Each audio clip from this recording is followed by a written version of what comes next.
It's time now for the news review of this bulletin. Canadian voters head to the polls to choose the members of the country's 44th Parliament in a snap election. Surveys show that the Liberal Party, led by the incumbent Prime Minister Justin Trudeau, and the Conservative Party, led by Erin O'Toole, are neck and neck in the race. 6 parties are contesting in the election. To achieve a majority government, a party needs to win at least 170 seats in the 338-member House of Commons. On August 15, Trudeau dissolved Parliament and called an early election, hoping his handling of the coronavirus pandemic would help his party win a majority.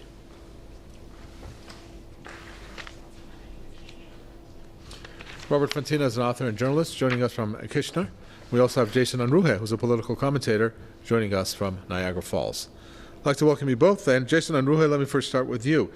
Tell us about why the elections in Canada are important, first of all, and how you view the way that the Trudeau administration has handled things in a general sense, of course, on the critical side. Well, I think that this election is one that really didn't necessarily need to happen. I mean, Trudeau has been stonewalled by a lot of the other parties, mainly the Conservatives and the NDP, for some time, and together this has forced an election to take place. I do think that the Liberals feel that they were going to win this one, but it is a situation that was forced, and nobody really wanted to do a snap election at this time, but it seems the leaders of both the Conservatives and the NDP certainly did force them at this time. But right now we're in the middle of a very big question about what's going to happen with regards to the coronavirus. Obviously, this continues to plague Canada just as it continues to plague many other countries around the world. And there's a big question going on here as to how it's going to be handled. Increasingly, greater numbers of people are feeling that they're feeling the COVID or the lockdown fatigue, where they're wanting to get rid of necessary safety precautions simply because they're tired of having to deal with it. And that's a very dangerous thing to do. And thus, anybody who puts forward the safety measures becomes unpopular in their eyes, despite the fact that for the safety of the entire country and frankly the entire world, it's very necessary. Which increasingly so as students are now going back to school, and there's increasing rates of COVID infections among children, not just in Ontario, but in other provinces as well. So this is a very tight issue, which one that I think will mostly be done over COVID, and what the future of the handling of COVID is going to be, not just in Ontario, but in Canada in general. Okay, well, we're looking, Robert Fantina, at an administration that has been faulted for the way that it has dealt with Muslims, in the fact that Islamophobia was not dealt in this country, but for this administration not to be the only guilty one. Previous ones also to not have addressed this issue. They do want the Muslim vote because 3.2% of the population is Muslim, but at the same time, even though they introduced that in their election platforms, perhaps, they don't really do much about it. Why have these administrations failed to deal with this very pressing issue? We've noticed some important, unfortunate Islamophobic attacks and incidents that have taken place in that country. The current administration, previous administrations have neglected to address this simply because it does get them votes. It costs them some votes, but it gets them votes. There are a number of, there's a strong degree of Islamophobia in Canada.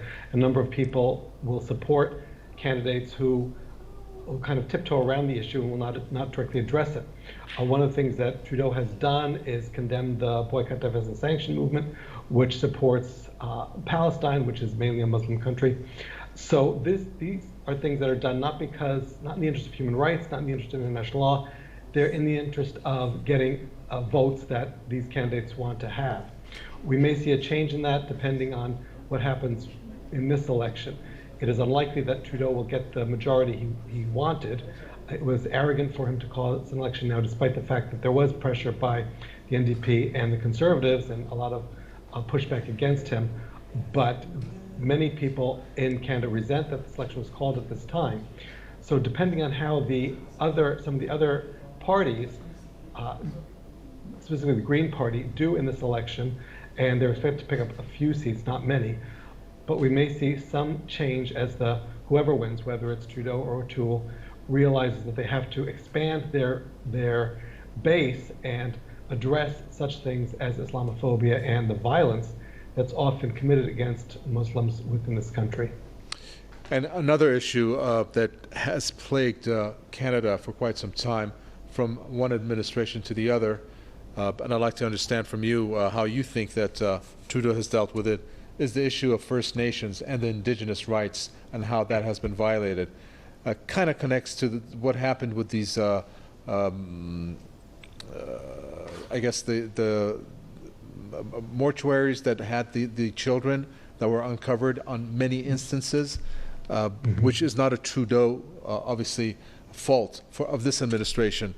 But again, the violations of First Nation rights has been something that has plagued administration after administration in Canada. Do you think that Trudeau has done a good job in terms of the way it has moved forward on that issue? Definitely not. This will be I'm sorry, for Jason Unruhe. Go ahead, Jason. I'm sorry, Robert. That's right. I think that this is obviously something that has been going on for a very long time. Oppression against First Nations people is nothing new to the Canadian political scene whatsoever. Justin Trudeau did make a great deal of overtures, but in terms of actual material manifestation, there has not been very much. Although granted, he has gotten a lot of clean water to the communities that did need it, but he did fall short of the target that he was going for. Obviously, the COVID pandemic has hindered a lot of efforts, but that's about as far as it goes, is building the infrastructure and handing off money to private companies to build that infrastructure, etc. That's pretty much go as it pertains to actual rights, inequalities in the criminal justice system, as it is with land claims, etc. We've seen something that is just straight up the plain old business as usual that we've seen from successive generations of prime ministers showing very little concern for First Nations people because they wield so little political power in the country. And the fact that is that mainly is seeking reparations for damage done to them, and no government really wants to pay that out or really deal with the ongoing problem because, one, it makes them look bad, and they think it makes them look weak by capitulating to smaller groups, despite the fact that that is the just and right thing to do. So I think Trudeau has done a little bit better than previous administrations, but far short from what should be done. Many have criticized the way that Trudeau, Robert Fantina, dealt with the discovery of these graves, and they critiqued him for not being more proactive in wanting to move forward, even though he did go through with investigations. Do you think that that affected his image when it comes to the general public, and of course then translated into perhaps the voting? It does certainly reflect on his image. He has not done enough. He has not demanded that all the a searching of all the grounds of all the residential schools. He has not met with Indigenous leaders enough. He has simply fallen short there. Putting the flags at half-staff is nice, but it's a symbolic gesture that really has no meaning behind it. I certainly support it, but it has to be put into a context. His actions need to show that he cares about what has happened. He cares about this ugly history, this ugly aspect of Canada's history, and is willing to do whatever it takes to assist the survivors and their descendants in overcoming these awful things that were perpetrated on them in the name of the Canadian government. Thank you very much for that, Robert Fantina, author and journalist. And thank you, Jason Unruhe, political commentator. And with that, we come to an end for this news review.